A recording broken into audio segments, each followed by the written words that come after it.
한 주간 평안하셨습니까? 오늘도 주님의 은혜와 축복이 우리 모든 성도님들에게 충만하게 넘치시기를 주님의 이름으로 축복합니다. 이번 수요일부터 이제 사순절이 시작이 됩니다. 수요일부터 사순절이 시작이 되면서 특별 새벽 기도를 합니다. 우리 모두가 참여하여서 하나님 앞에 말씀을 통해서 은혜 받고 기도하심으로 하나님 앞에 더 가까이 나아가는 귀한 축복의 은혜 사순절 절기가 되기를 바라겠고요. 이제 이틀 남았습니다. 마음으로 준비 잘 하시고 수요일 새벽부터 첫 번째 날 시작을 합니다. 오늘 열왕기상 19장에 있는 말씀을 보았습니다. 19장에 있는 말씀에 보면 엘리야가 등장을 합니다. 구약의 대표적인 선자를 한 사람 꼽으라 그러면 엘리야를 이야기를 많이 합니다. 엘리야는 불의 선지자다 이렇게 이야기를 하기도 합니다.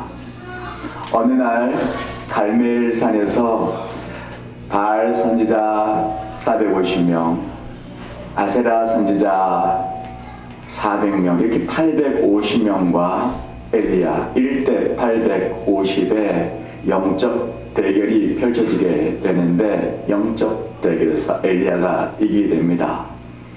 하나님 앞에 기도하니 불이 내려서 그곳에 임하게 됩니다. 그리고 엘리야는 450명의 바알 선지자들을 이끌고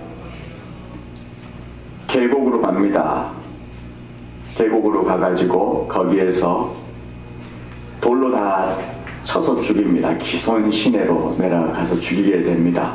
그런데 그때 그 나라의 왕후가 누구였냐면 이세벨이었습니다. 이세벨은 바알 선자의 딸입니다. 이세벨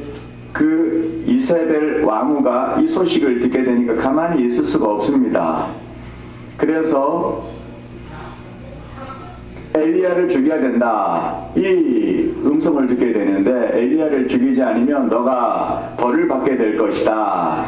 그러니까 이세벨이 군사들을 모집을 해가지고 엘리야를 죽이기 위해서 막 찾아가는 것입니다. 그러니까는 엘리야가 이 소식을 듣고 가만히 있을 수가 없습니다. 가만히 있으면 죽게 되니까 엘리야가 사환을 데리고 이스라엘 남단에 있는 브엘세바로 가서 피신을 하게 되고 거기에다가 사안을 남겨놓고 엘리야는 하룻밤이나 되는 먼 길을 가가지고 광야에서 거기에서 유숙을 하게 되는데 광야에 가가지고 어느 한 로뎀나무에 이르게 되었습니다. 그 로뎀나무 아래에서 엘리야가 하나님 앞에 기도를 합니다. 내가 내 열조들보다 낫지 못합니다. 나는 너무나 부족한 사람입니다. 내가 지금 너무나 절망 가운데 있는데 이걸 내가 견딜 수가 없습니다. 하나님 나를 죽여주십시오. 하나님 앞에 그렇게 하소연을 하면서 그곳에서 잠이 들게 됩니다. 근데 한 천사가 그에게 나타나가지고 그를 어루만져 깨웁니다. 그리고 구운 떡과 물을 마시게 합니다. 그리고 그것을 먹고 다시 잠이 들게 됩니다. 다시 천사가 나타나가지고 엘리야를 깨웁니다. 그리고 그것을 먹게 한 다음에 힘을 얻은 엘리야는 그것을 먹고 40일 길이나 되는 호렙산에 가가지고 하나님의 음성을 듣게 됩니다. 엘리야가 자기를 잡아 죽이려는 그런 상황, 자기 마음속에 찾아오는 걷잡을 수 없는 절망감, 영적 고독감, 이런 여러가지 연유로 인해서 로뎀나무 아래에서 누워 잠을 자는데 이것은 피곤해서 잔 잠이 아닙니다. 이것은 영적으로 탈진해서 그가 잠을 자고 있는 것입니다. 위기를 만난 것입니다. 그런데 하나님은 엘리야를 그 로뎀나무 아래 그대로 두지 않고 일으켜 세우십니다. 오늘 우리의 삶도 마찬가지입니다. 우리가 힘들고 어렵고 지쳤을 때 우리를 그대로 내버려 보시는 분이 아니십니다. 하나님은 우리를 일으켜 세워주십니다. 개인적인 어려움이 있을 수 있습니다. 가정적인 어려움이 있을 수도 있습니다. 교회적인 어려움, 사회적인 어려움, 천재지변으로 인한 여러 가지 어려움, 위기들을 만날 수가 있습니다. 엘리야가 누워 자면서 내가 지금 이럴 때가 아니야. 빨리 일어나가지고 내가 할 일을 해야 되겠다. 자기 힘으로 일어난 게 아닙니다. 삶 속에서 찾아온 여러 가지 많은 위기는 하나님께서 찾아오셔서 하나님께서 그것을 해결해 주셔야지만이 되는 것입니다. 저는 여러분의 삶 속에 찾아오는 여러 가지 위기, 신앙적인 위기 하나님께서 다 일으켜 세워주시기를 바랍니다. 자, 그러면 우리가 위기를 극복하기 위해서 엘리야가 어떤 모습으로 하나님 앞에 나아갔는가, 이 말씀을 통해서 우리가 살펴보기를 원합니다. 첫 번째로 천사가 그를 어루만져 주었습니다. 5절 말씀에 보니까 로뎀 나무에 누워 자더니 천사가 그를 어루만지며 그에게 이르되 일어나서 먹으라 하는지라. 로뎀 나무 아래 지금 기진맥진해 가지고 자고 있는 엘리야를 천사가 어루만졌습니다. 어루만졌다는 것은 무엇입니까? 위로했다는 것입니다. 이것은 하나님의 위로하심인 것입니다. 사랑하는 성도 여러분, 위기를 극복하려면 하나님께서 만져주셔야지만이 됩니다. 엘리야가 지금 로뎀 나무 아래에서 잠을 자고 있는 것은 육체적으로 피곤해서 자는 잠이 아닙니다. 밤에 자는 잠이 아닙니다. 영적으로 완전히 다운되어 가지고 잠에 취해 자는 것입니다. 그럼 그 모습을 하나님이 보고 야, 너 일어나라, 너 선지자 아니냐, 너 참 하는 행동이 한심하다, 그 정도밖에 되지 않느냐, 이렇게 하면서 하나님이 책망한 게 아니라 하나님의 천사가 잠을 자고 있는 엘리야에게 다가와가지고 그를 부드럽게 어루만져주고 있습니다. 하나님은 그를 책망하지 않고 어루만져 주었습니다. 그 하나님의 손길이 어떠했을까? 엘리야가 지금 눈물을 짓고 한숨을 쉬다가 잠이 들었는데 누군가가 자기를 어루만집니다. 그 부드러운 손길, 일어나 보니까 천사입니다. 사실은 하나님인 거죠. 하나님의 어루만지심이 오늘 여러분 모두에게 임하기를 주님의 이름으로 축복합니다. 하나님의 위로가 임하기를 바랍니다. 엘리야가 갈멜산 전투에서 바알 선지자, 아세라 선지자 850명과 영적 대결을 벌일 때도 하나님께서는 그를 어루만지지 않았습니다. 그 나라의 기근이 들어가가지고 산에 올라가가지고 기도를 할 때 조그만한 손바닥만한 조각구름이 점점 퍼지더니 하늘에 구름이 덮여서 거기에 비가 내렸습니다. 이때도 하나님께서 그를 어루만지지 않았습니다. 그런데 엘리야가 가장 힘들 때, 가장 절망적인 깊은 늪에 있을 때 하나님은 엘리야를 어루만져 주었습니다. 하나님의 위로가 있었습니다. 고린도후서 1장 3절에 보니까 찬송하리로다 그는 우리 주 예수 그리스도의 하나님이시요 자비의 아버지시요 모든 위로의 하나님이시며. 저는 여러분에게 하나님의 위로하심이 넘치시기를 주님의 이름으로 축원합니다. 이 로뎀 나무는 교회를 상징합니다. 이 교회는 하나님의 어루만지심이 있는 장소입니다. 오늘 이곳이 하나님께서 우리를 어루만져 주는 장소입니다. 하나님의 만지심, 하나님의 위로가 있는 장소입니다. 때로는 여러분이 어려움 가운데 하나님의 성전에 나왔다고 할지라도 하나님의 어루만지심이 있기를 바랍니다. 이것이 위기 극복의 비결입니다. 위기를 극복하려면 하나님이 우리를 위로해 주셔야 됩니다. 우리를 한 사람 한 사람 찾아가셔서 싸매주고 어루만져주시고 우리를 위로해 주셔야지만이 됩니다. 마태복음 14장에 있는 말씀에 보면 제자들이 탄 배가 갈릴리 바다에서 큰 풍랑을 만나게 되었습니다. 그 배 안에는 예수님께서 계시지 않았습니다. 예수님은 맞은편 산에서 기도를 하고 계셨습니다. 제자들이 그 배를 타고 바다를 건너가는데 풍랑이 막 일게 됩니다. 제자들은 그곳에서 아우성을 칩니다. 이곳에서 우리가 죽게 되었다. 이거 어떻게 하면 죽겠는가 하면서 벌벌 떨고 있었습니다. 두려워 떨고 있는 그 제자들을 예수님께서 무태서 보시고 바다 위를 걸으셔서 예수님께서 제자들에게 오십니다. 제자들은 바다 위를 걸어오는 예수님을 알아보지 못하고 유령이다 이렇게 하면 소리를 지르고 있을 때 예수님께서 그들이 탄 배로 다가가셔서 내니 두려워하지 말아라 이렇게 그들에게 안심을 시켜 주었습니다. 이 말씀이 제자들에게 얼마나 큰 위로가 되었겠습니까? 때로는 중풍병자를 만나서 그의 병을 고쳐주고 그의 영혼을 고쳐주면서 하나님의 사랑의 위로를 전합니다. 문둥병자에게도 그렇고 두려워 떨고 있는 막달라 마리아에게도 찾아가셔서 위로를 전합니다.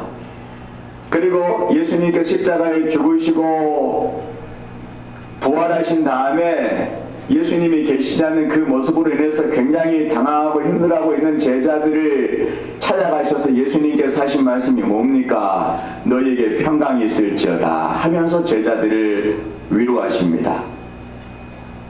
오늘 예수님께서 여러분의 모든 병을 만지시고 여러분의 가정을 만지시고 여러분의 자녀들을 만져주시기를 축원합니다. 우리의 모든 삶의 구석구석을 우리 하나님께서 어루만져 주시기를 축복합니다. 때로는 우리가 영적으로 다운되어 있을 때 우리의 영혼을 만져주시고 우리를 다시 소생시켜 주기를 주님의 이름으로 축복합니다. 자, 그 다음에 엘리야가 위기국법을 할 수 있었던 두 번째는 떡과 물을 먹었습니다. 6절 말씀에 보니까 한번 다 같이 한번 읽어보겠습니다. 번즉 머리맡에 숯불에 구운 떡과 한 병 물이 있더라. 이에 먹고 마시고 다시 누웠더니 엘리야가 고통을 당할 때 하나님의 어루만지심이 있었고 그 다음에 엘리야에게 떡과 물을 먹이고 있습니다.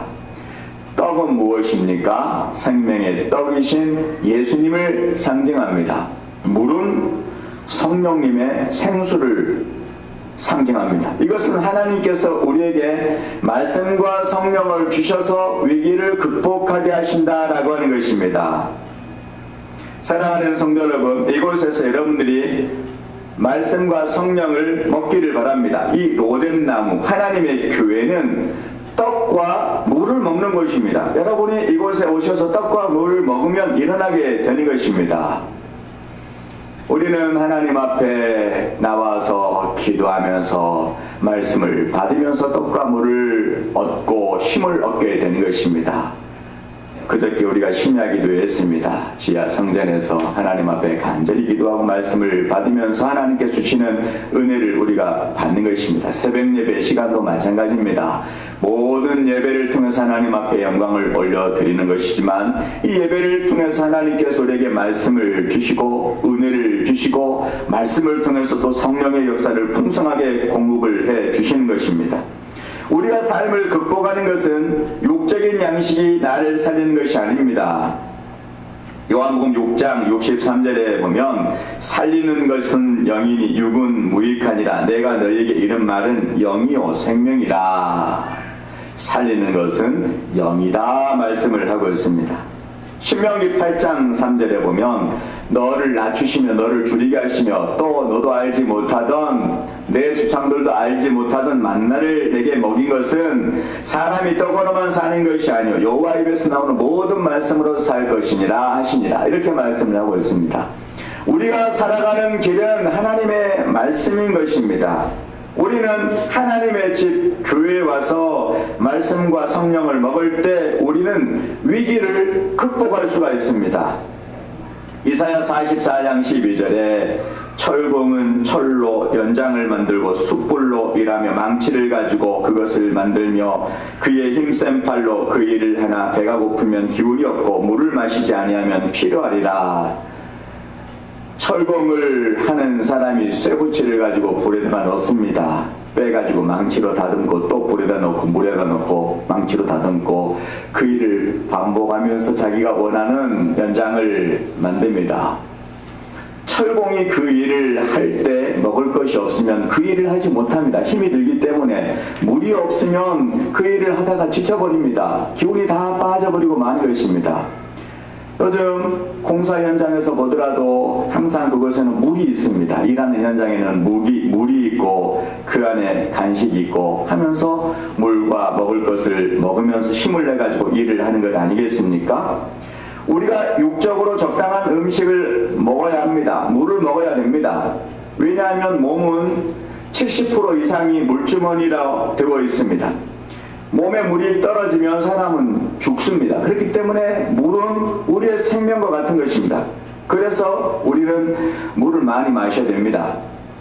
세계보건기구 WHO에서 2016년도에 어떤 발표를 했냐면 물로 해서 우리 몸의 질병을 80%를 치료할 수 있다, 이런 발표를 하게 됐습니다. 자, 그러면 이사야 44장 12절의 말씀이 우리가 육적으로 음식을 먹고 물을 먹으라는 뜻일까요?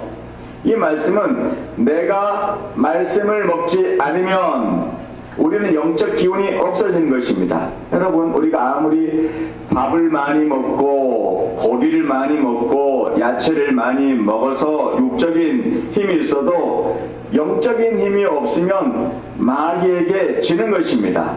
물은 성령님입니다. 내가 성령으로 충만하지 아니하면 내 인생이 늘 피곤한 것입니다. 내 영혼이 피곤하고 삶이 지치고 힘들고 어려워도 날마다 하나님이 주시는 말씀과 성령을 먹으면 위기를 극복할 수가 있는 것입니다. 여러분, 이 하나님의 교회에서 말씀과 물을 먹기에 힘쓰시기를 바랍니다. 늘 하나님께서 나에게 주시는 그 양식을 공급받고 살아가는 것입니다.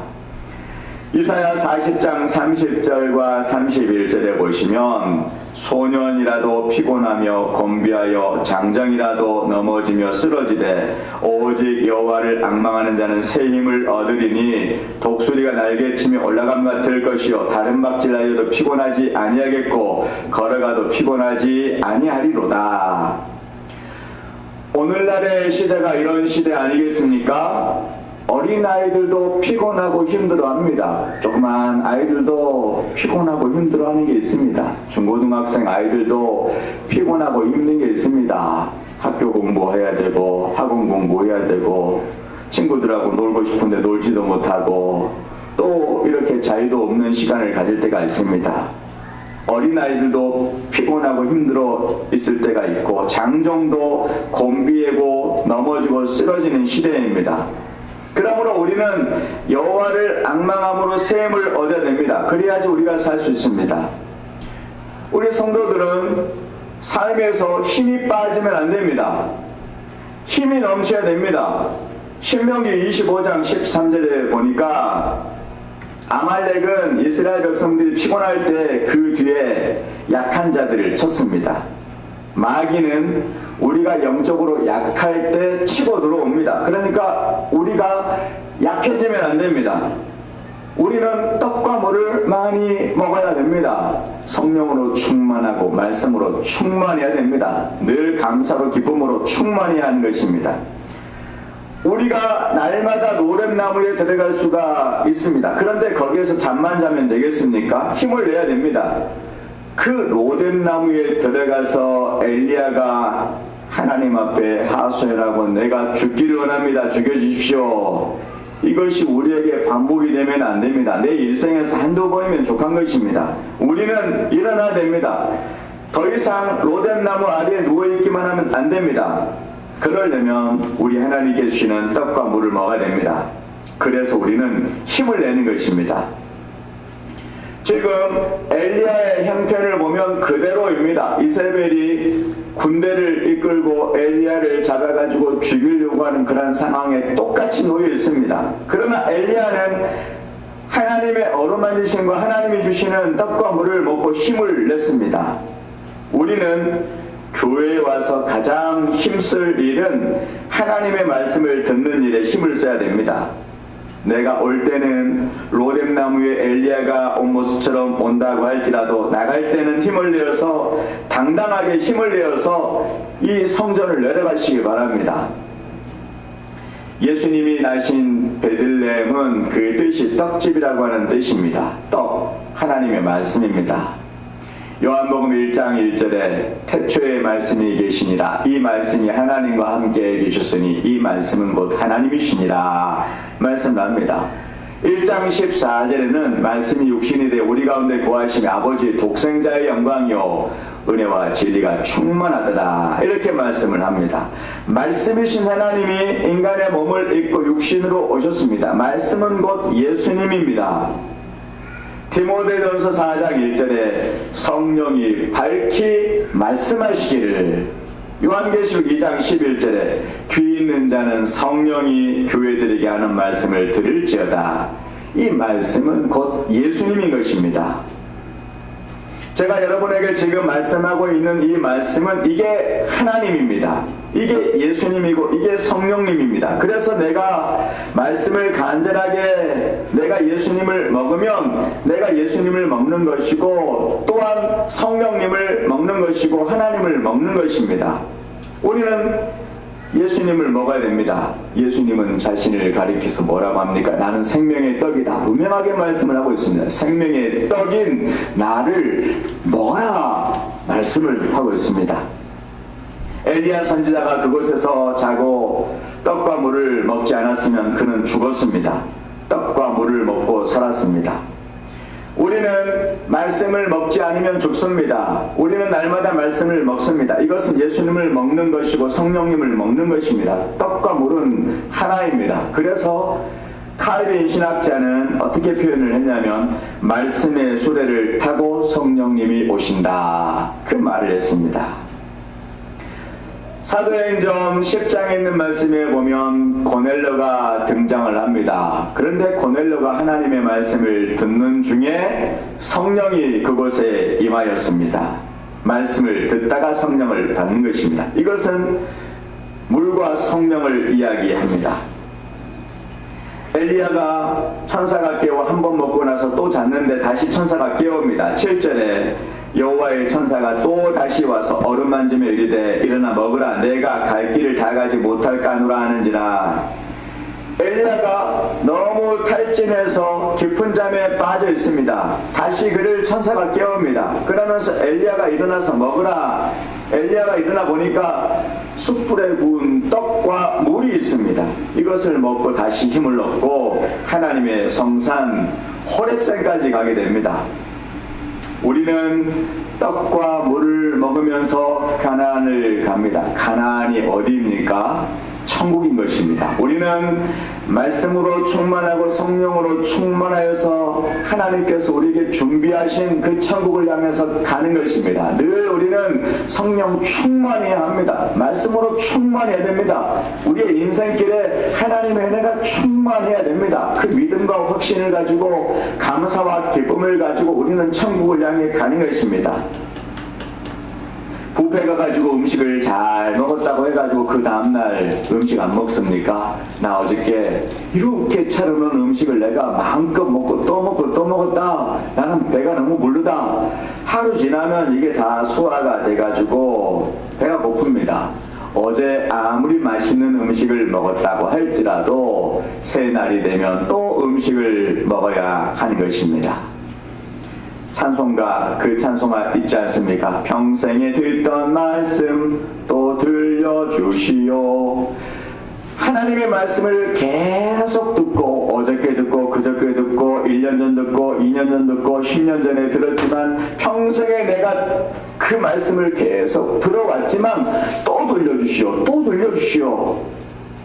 우리는 하나님의 말씀을 계속 먹어야 됩니다. 하나님의 은혜 가운데 늘 성령 충만해야 됩니다. 그래야지 우리가 힘을 유지할 수가 있습니다. 힘없어 낙심하지 마시길 바랍니다. 절망도 하지 마시고 말씀과 성령으로 남은 생에 주님과 더불어 힘차게 사시기를 주님의 이름으로 축원합니다. 엘리야의 위기 극복 방법 세 번째가 있습니다. 하나님의 산 호렙산에 이르렀습니다. 8절에 있는 말씀에 보니까 이에 일어나 먹고 마시고 그 음식물의 힘을 의지하여 40주 40야를 가서 하나님의 산 호렙에 이르니라. 말씀과 성령으로 힘을 얻어서 하나님의 산 호렙에 이르렀습니다. 호렙산과 시내산은 동의어입니다. 호렙산을 시내산이라고도 하고 시내산을 호렙산이라고도 합니다. 하나님은 엘리야를 왜 호렙산으로 인도하셨을까요? 호렙산이 어떤 산일까요? 호렙산은 사명을 받은 산입니다. 출애굽기 3장에 보시면 모세가 호렙산 떨기나무 가운데서 사명을 받았습니다. 그리고 모세가 시내산 호렙산에 가서 40일간 물도 음식도 먹지 않으면서 성막지을 말씀에 사명을 받았습니다. 또 엘리야는 호렙산에서 사명을 받습니다. 이 말씀의 의미는 위기 극복의 비밀은 사명을 받아야 된다는 것입니다. 사명이 뭡니까? 내가 할 일이 있다는 것입니다. 사명이 있는 사람은 결코 죽지 않습니다. 엘리야가 떡과 물을 먹었습니다. 그래서 호렙산까지 갔기는 갔지만 호렙산의 굴 속에 들어가서 그는 벌벌벌벌 떨고 있었습니다. 그때 하나님께서 나타났습니다. 너 왜 이곳까지 와가지고 이 굴 속에서 떨고 있느냐 하니까 엘리야가 하나님 말 좀 하십시오. 지금 바알에게 다 무릎 꿇고 선자들을 다 죽고 오직 나만 남았습니다. 이렇게 굴 속에 와 있습니다. 그러니까 하나님께서 엘리야에게 내가 지금 바알에게 무릎 꿇지 않는, 바알에게 입맞추지 않는 7,000명의 사람을 남겨두었다. 그러면서 하나님께서 엘리야에게 사명을 주시는데 뭐라고 사명을 주십니까? 너는 다메섹에 가서 하사엘에게 기름을 부어서 아람 왕으로 세워라. 그리고 림사의 아들 예후에게 가서 기름 부어서 이스라엘의 왕으로 세워라. 사밧의 아들 엘리사에게 가서 기름을 부어 너의 후계자로 세워라. 이 음성을 듣고 사명을 받습니다. 엘리야가 호렙산 골 속에서 이런 사명을 받았는데 이 사명을 받고 엘리야의 행동을 보십시오.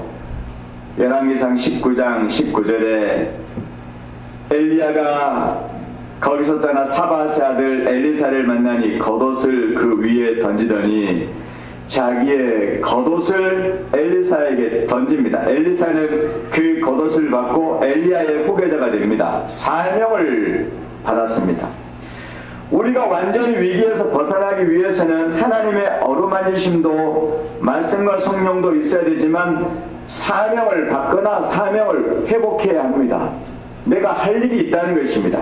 하나님께서 엘리야에게 아람 왕을 세우고 이스라엘 왕을 세우고 엘리사를 세워라 이 명령이 떨어지니까 엘리야는 아람 왕, 이스라엘 왕 엘리사를 찾아가서 후계자로 세웁니다. 사람이 사명이 있으면 낙심하지 않습니다. 우리의 사명은 뭡니까? 기도하는 사명, 예배드리는 사명, 전도하는 사명, 주의를 감당하는 사명, 구역 강사의 사명, 구역장의 사명, 여전도 회장, 총무의 사명, 각 임원의 사명, 집사의 사명, 권사의 사명, 목사의 사명, 장로의 사명, 사명들이 있습니다. 이 사명을 우리는 감당하는 것입니다. 은퇴를 했기 때문에 사명이 없는 게 아닙니다. 명예로 올라갔기 때문에 사명이 없는 게 아닙니다. 하나님의 사람은 누구든지 다 사명이 있습니다. 여기에 물컵이 있는데 물컵이 깨지거나 금이 가면 이것을 벌립니다. 물컵은 물을 담는 사명이 있습니다. 사명이 다하는 것은 이 물컵이 깨지는 것입니다. 버리고 새로 바꾸는 것입니다. 마이크를 쓰는데 소리가 안 나고 지직거리고 연결이 잘 되지 않아가지고 막 접촉 불량이다 그러면 마이크의 사명이 다한 것입니다. 저와 여러분들이 살아있다는 것은 사명이 있다는 것입니다. 사도행전 27장에 보면 바울이 탄 배가 심한 풍랑을 만났습니다. 유라굴라 광풍을 만났습니다. 하나님이 바울에게 나타나셔서 내가 가이사의 앞에 가서 서야 하는 사명이 있다 말씀합니다. 가이사는 로마의 황제입니다. 바울은 로마의 황제 가이사에게 서야 되고 로마의 교회들에게 하나님의 말씀을 전할 사명이 있기 때문에 바울은 이 광풍, 유라굴라와 같은 이 광풍에서도 바울을 지켜낸 것입니다. 하나님께서 저를 지키신 것은 사명, 하나님께서 여러분들을 지키신 것은 사명이 있기 때문에 그렇습니다. 저와 여러분들에게 할 일을 주신 것입니다. 오늘 말씀을 통해서 여러분들의 사명이 다 회복되시기를 주님의 이름으로 축원합니다. 여러분 사명을 붙잡으면 우리는 완전히 위기에서 일어나게 되는 것입니다. 여러분에게 해야 될 일이 반드시 있습니다. 엘리야의 위기 극복의 말씀을 오늘 전하였습니다. 엘리야에게 하나님의 위로로 천사의 모습으로 찾아오셨습니다. 그리고 그에게 떡과 물을 공급해 주었습니다. 말씀과 성령입니다.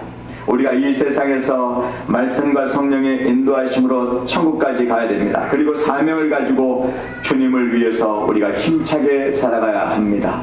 늘 주 안에서 복된 삶으로 하나님 앞에 부름을 받은 하나님의 사람답게 승리하는 삶으로 하나님 앞에 늘 나아가시는 저와 여러분들이 되시기를 주님의 이름으로 축원합니다. 사랑이 많으신 하나님 아버지 감사합니다. 우리에게 큰 사명을 허락해 주신 것 감사합니다. 우리에게 말씀과 성령으로 찾아와 주신 것 감사합니다. 시시때때로 우리가 연약하고 부족할 때 부드러운 하나님의 손길로 저희들을 어루만져 주시고 위로와 힘을 주신 것 감사합니다. 오직 주님을 바라보면서 우리의 삶 가운데 맞닥뜨려지는 수많은 일들을 이기고 승리하고 오직 하나님 앞에 영광을 올려드리는 믿음의 성도들이 다 될 수 있도록 주여 복을 내려 주시옵소서.